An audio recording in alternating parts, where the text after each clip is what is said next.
रात अंधेरी दिल बेचैन, याद में तो हर पल चैन।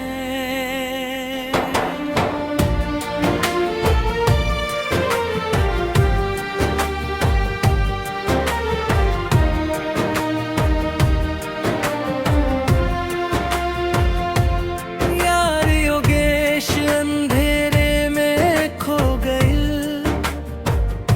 दवाई उल्टा बोल के रो गई। नैन में बसल बातो हार सूरत, काहे बनल दिल के मजबूर हालत। चांद छुप गई, तारा बुझ गई, तोहरा बिना जिंदगी सूझे ना भइल। रात के सन्नाटा दिल करे पुकार, आजा हो जा कर्ज ना इंतजार। अंधेरे में तोहार नाम दिल से बोल देता नी, दर्द के दवाई समझ के दिलवा में घोल देता नी। आजा हो सजनवा अब ना तड़ पावा, तोहरे बिना अब जियस न पावा।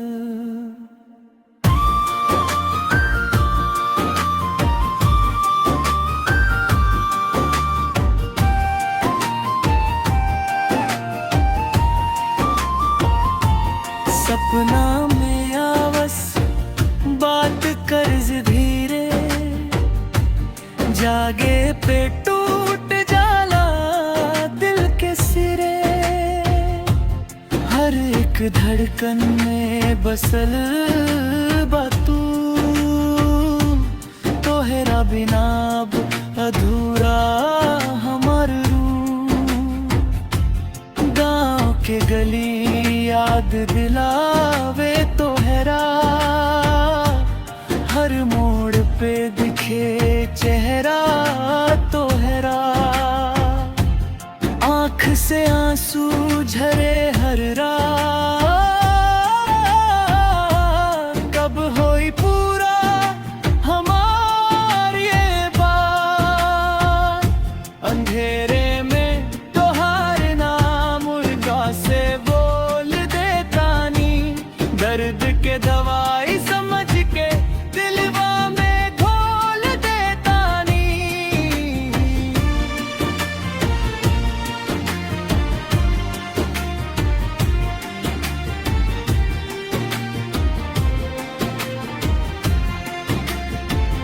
काहे छोड़ के गईलू हो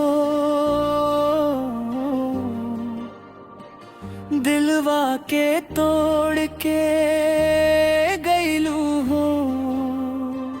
हम ता जो बाट जो हतबानी, काहे नाज़र नावत हो। सूरज निकले दिल ना चमके, तोहरे बिना कुछ हो ना दम के। हर खुशी लागे अधूरी, तोहरे बिना जिंदगी दूरी।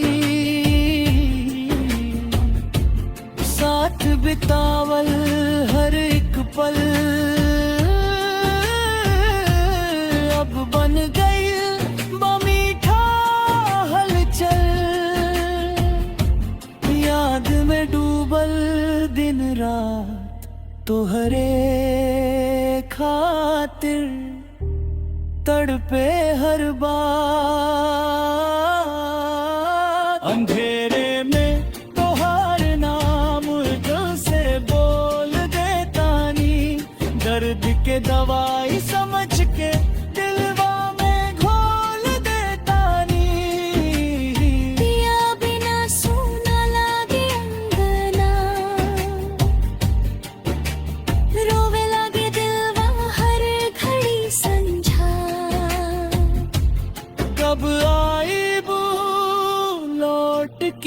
सजन सज गईल बाटे तोहरा खातिर मन। रात के नींद उड़ गईल बा, दिलवा में दर्द बस गईल बा। काहे बनल तू हमार आदत, अब छूटे ना ई मोहब्बत। अंधेरे में